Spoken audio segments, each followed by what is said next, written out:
Welcome to Orchid Grove's premiere day pre-show, hosted by the Hollow9ine Network and featuring show creator and Terror Firma Artists Union founder Drew Carson.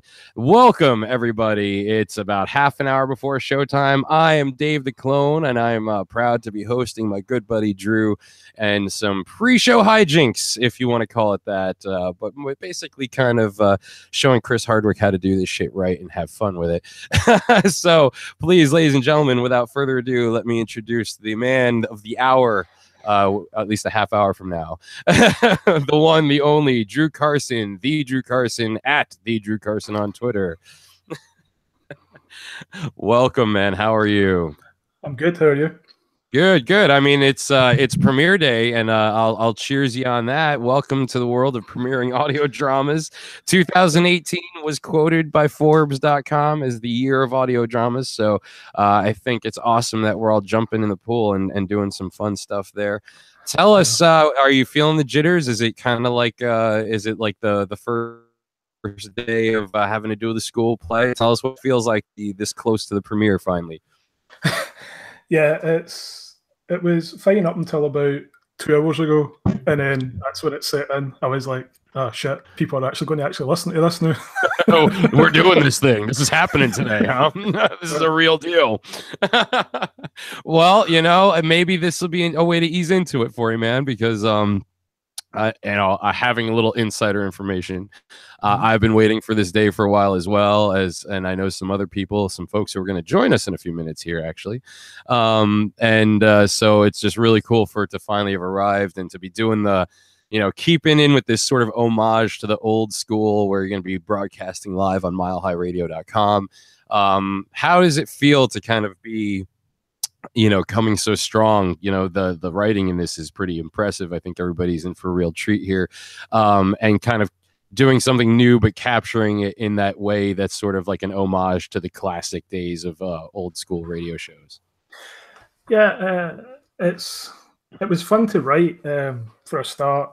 Obviously, I've written this before, was a television series I'd written that never made the air, so what better way to do it was turn it into a radio show. That's what this whole thing is becoming, right? It's like, we just dig up the stuff from the graveyard and actually resurrect it into a new form. Yeah, the way the world is today, there's nothing about originality anymore. So it's steal from yourself. Yeah, but is it really stealing? You know what I mean? If I'm stealing from myself, is it really stealing? The same way, Dr. Evil's number 2 was like, I'm having sex with myself. Yeah, the great part for me was finding the cast. That was the best part. Obviously, you are practically the male lead of the show. Which I accidentally found myself begging for, going, hey, I want that part. And you're like, okay, yeah, you've got it. And I was like, whoa, shit, that's awesome. You've got it. Now you have to actually dance.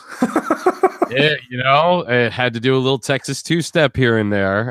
It was a lot different, because this whole kind of all the hubbub about doing kind of projects like this, we all sort of jumped in together with Tangent City, and this was cool because it gave me a chance to be on the other side and be getting scripts and be like, okay, when can you get me those lines, and then hearing what you do with the lines after I've sent them to you. And then there were even days that I was getting all neurotic like you guys usually get, going, hey, you know what, I don't know, did I read that one all right? I was thinking about it like 2 days later here. You're probably done editing it, but I don't know, maybe I could do one more read on that. What's it been like kind of herding cats to get this thing made? For the most part, it's been a great experience. I've had some folk that somehow disappeared halfway through production, stopped delivering lines. In fact, there is an actor in the pilot who plays a character who then is played by someone else for the rest of the series. Oh, nice. So there's a little thing that you can look out for. You pull the Sopranos on HBO there, because Yeah. they definitely had that priest was played like 10 different people over the course of that whole show. I mean, we're all like, oh, is this the same priest that's trying to fuck Carmela all the time? Oh shit, sorry. Sorry, I know I'm trying to keep this PG. That's my one F-bomb you get for a PG-13 rating, at least here in the States. I apologize to all the folks out there. It's definitely still too early for blue language. Hopefully that will be the last time. But anyway, probably listen to the show. you definitely shouldn't be you shouldn't be watching Sopranos anyway if you're too young to be hearing this. But so hopefully that reference makes sense to everybody. And to wield it back, that's why I think she stopped replying. She read the future scripts and saw the language that was in the scripts and went, "Yeah, I'm not saying those lines." You know, it's always funny. Like, I guess being just a fan of movies and TV in general, it's always in my mind, like, I kind of feel like if I was ever asked to be on something, especially something like, you know, on HBO or something like that, it would be like, yeah, there's really not too much I would ever be questionable with doing. Even if I was 10, I'd be like, listen, I'm learning how to use this language. It's just gonna have to happen because that's what Hollywood is. We all know. But you know, at the same time, it's interesting to find that you discover where people's boundaries are. And I think sometimes we're surprised at how sometimes there are no boundaries, and sometimes there are boundaries a lot closer than we thought they were going to be. So, and with that, talking about boundaries, let's bring in one of the other stars of Orchid Grove here, Mr. Steve Sandwich Hanish, all the way over from the ranting and raving world of the Ranting and Raving podcast. Welcome to the pre-show for Orchid Grove's premiere, man. Thank you. Thanks for having me on. And may I just say congratulations, Drew. Day is finally here. I know you put a lot of work into this thing, so I'm really looking forward to see how it comes together. I'm looking to see how many people are disappointed by it. There's nothing like giving yourself that vote of confidence right from the beginning. I've actually styled my backdrop like a home in Orchid Grove. So, as did Steve. Yeah. We're literal characters in both Tangent City and Orchid Grove. We're like, yep, this is my apartment. Does that work? I'm in the red room in Twin Peaks, which is the best. I will never stop being jealous of that. And like, holy crap, it kind of, maybe that's what made me think of assigning some of that Twin Peaks vibe to Orchid Grove. But did that come into play? Was that one of the influences you think in the way Orchid Grove came together? Yeah, I think the original scripts for Orchid Grove were heavily inspired by David Lynch, back when he had talent. So yeah. Well, I mean, and I don't know, Steve, you could let me know if you feel this too. There was definitely so many layers going on that maybe at first it seemed like, okay, I kind of get where we are, but then slowly over the course of the series, you're like, whoa, wait a minute, we're going to be going in some interesting directions. Steve, tell us a little bit about your involvement and what you thought of the process and what it's been like being a part of this project. Well, it's been incredible. When Drew first sent me the scripts for I Play Father Jessup on Orchard Grove, I was kind of like, Drew wants me to play a priest. That's interesting. I didn't picture that. But obviously, all the characters in Orchid Grove are very layered and have a lot going on, more than what is when you first meet them. So he was really supportive the whole time when I would send him probably 3 or 4 takes and just be like, please let me know if I suck or not. And I know it took me a while to send the first couple over because I was like, I got to figure out what I'm doing for a voice, what I'm figuring out this backdrop for this character. I was like, I really don't want to mess this up. And she was very supportive through the whole thing. I think I did great on my lines. I'm really interested to see how they fall in place in the rest of the scenes with everybody else. I'm really looking forward to this. I know Drew sent me and you, Dave, like snippets like, hey, here's how this stuff is coming together. Here's what this looks like. It's quite a world. Yeah, out there, we got some inside shit that you didn't get. Sorry, that's what happens when you work on the project. You're sitting there at your regular day job, and all of a sudden something comes through, and it's just like, listen to this, and you're like, that's us. Like, that was us. That's definitely an awesome feeling. Very well from cutting together Tangent City that Drew's directing, producing, editing, acting, like doing everything to literally construct a world together. So I mean, Yeah, I'm okay. literally the U-ball of audio dramas. Already, you're not letting somebody assign that label to you. You're just going to give it to yourself. That's going to be my next T-shirt. U-ball of audio dramas. Oh God. Well, we're gonna have the U-Bowl of conference video conference calls in a second, because I'm just learning that one of our cast members' webcam doesn't work. That's like one of those. So you knew this was going to be a webcam show, right? Anyway, we will be having one of the other stars joining us momentarily, so stand by. Genre may just jump in at any moment, and then Drew can tell us a little bit about what Genre's role was. And with that, Genre has joined. Hi. Welcome to the Orchid Grove premiere pre-show. Thank you for being here. No problem. I was gonna say, that's where you respond. I muted the mic so I could move it, and I didn't want to. Oh, never mind. Oh man, I'm awesome. Oh well, yeah, Chris Hardwick, eat your heart out. So tell us a little bit about how you came to be involved with Orchid Grove. Tell us a little bit about what it's been like waiting for this day to arrive, and just to give everybody a heads up, since we're just over 15 minutes away from showtime.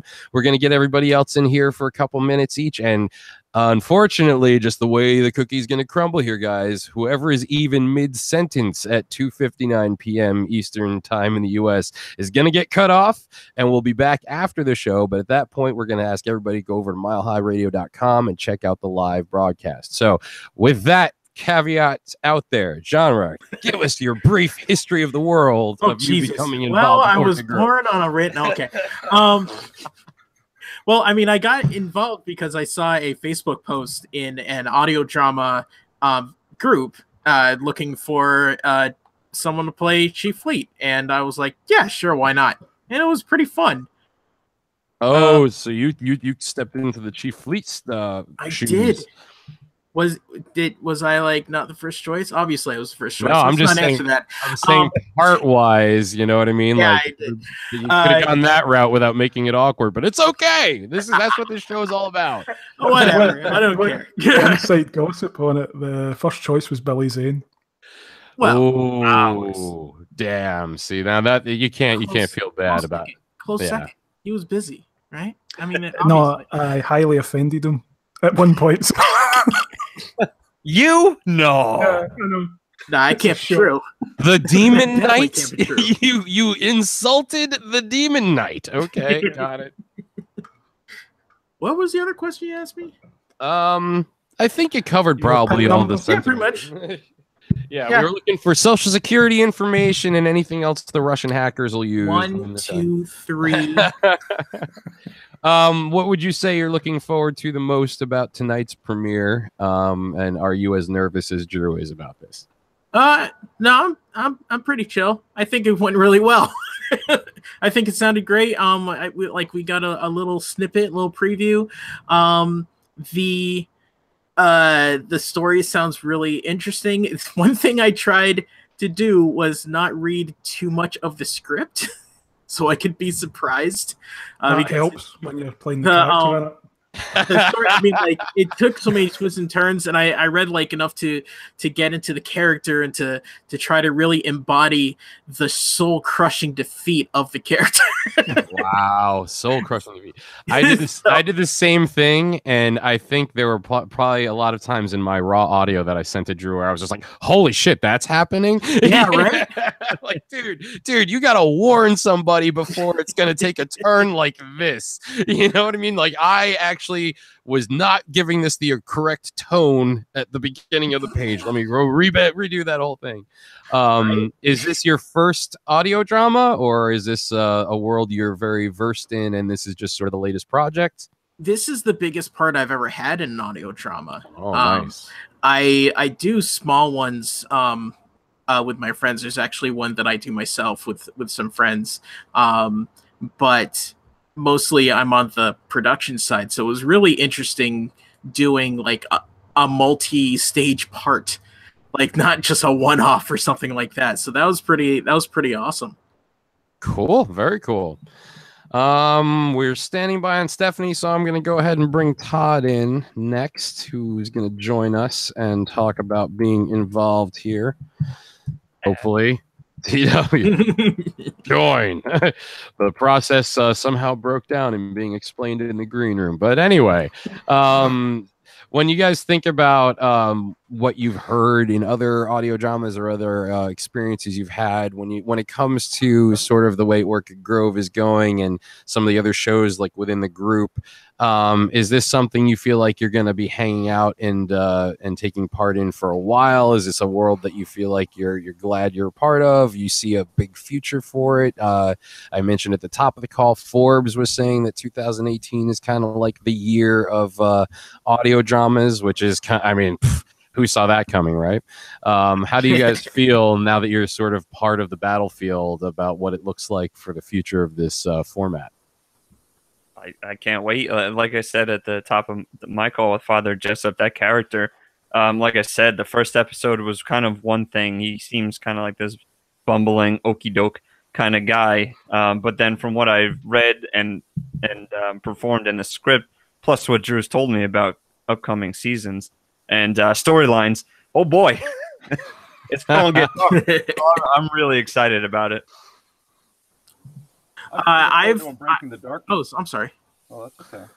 No, I'm looking forward to kind of embracing the darkness. I know that Drew's mind can kind of go places that most people don't want to tread because they might not come back from it.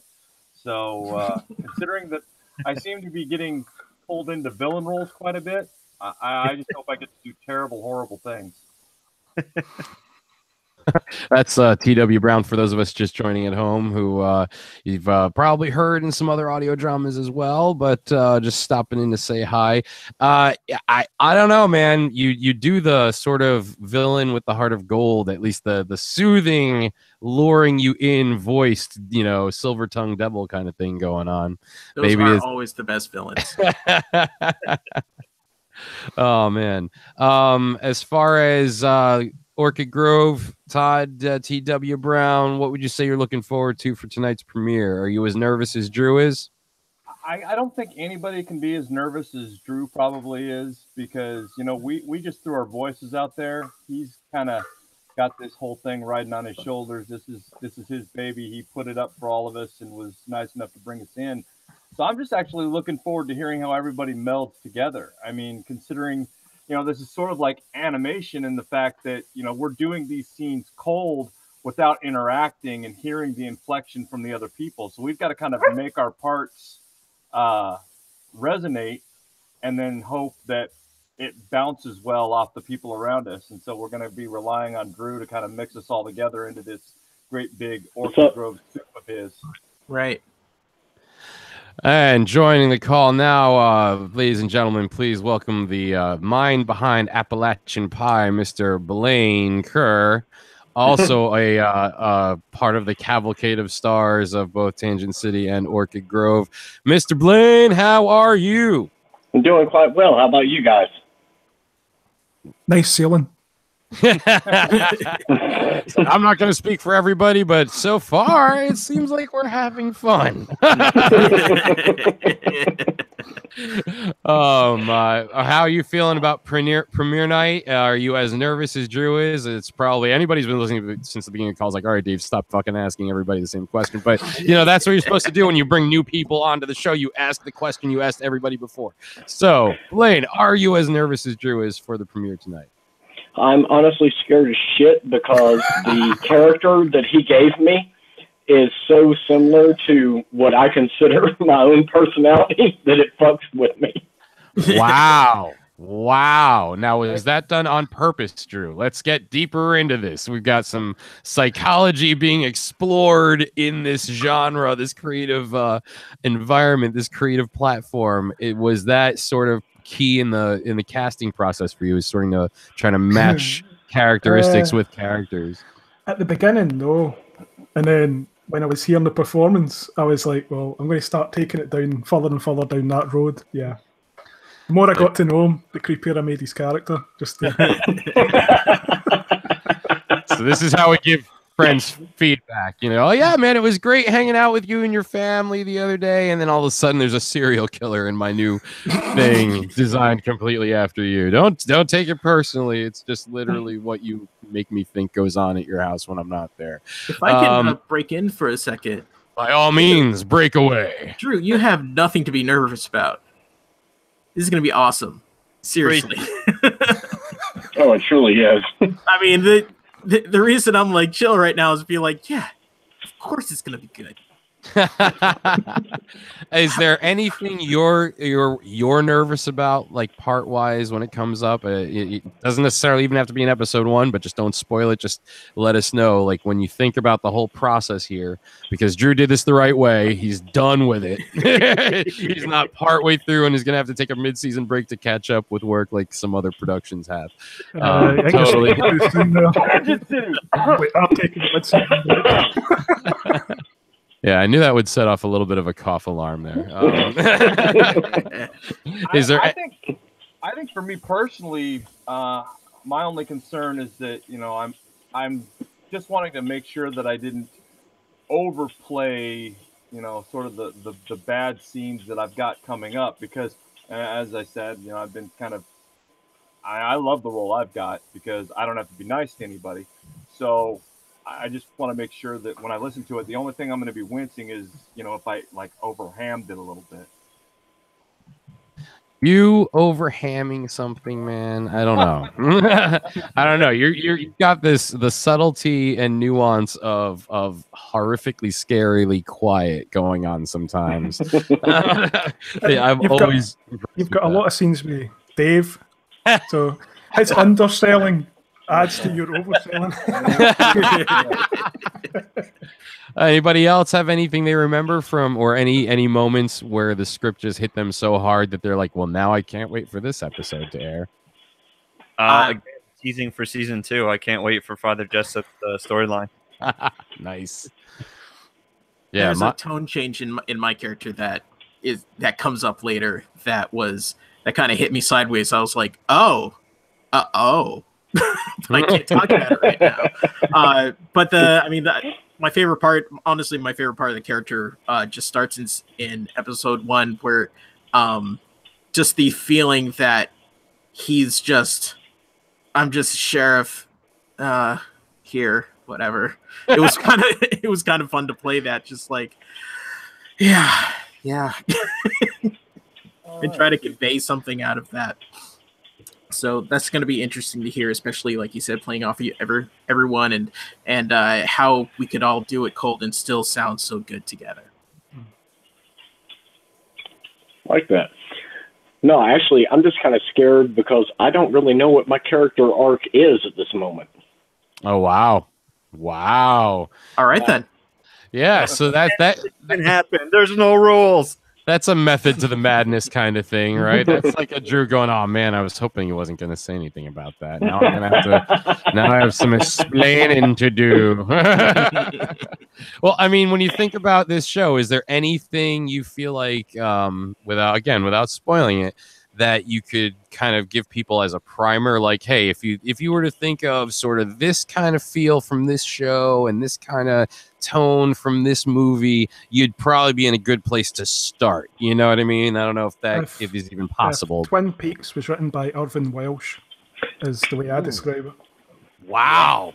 Nice. I am already down. Yeah. That was the feel that I got from it. For me, it was a real Twin Peaks feel, which was so different from working with your bit, Dave, because and I've told you before, reminds me a lot of Sin City. Whereas this went a whole different direction, which, I mean, for me, it just made it a blast. And I mean, I'm obsessed with Twin Peaks. I've been a Twin Peaks diehard fan for a long, long time. So it's interesting that when I set out to try to do something like that, I wind up doing something like Sin City, which is like totally like a little bit more of a polar opposite, a little more on the nose, less David Lynchian. But yeah, I think even from the title Orchid Grove, I was like, yes, you know what I mean? This is so cool.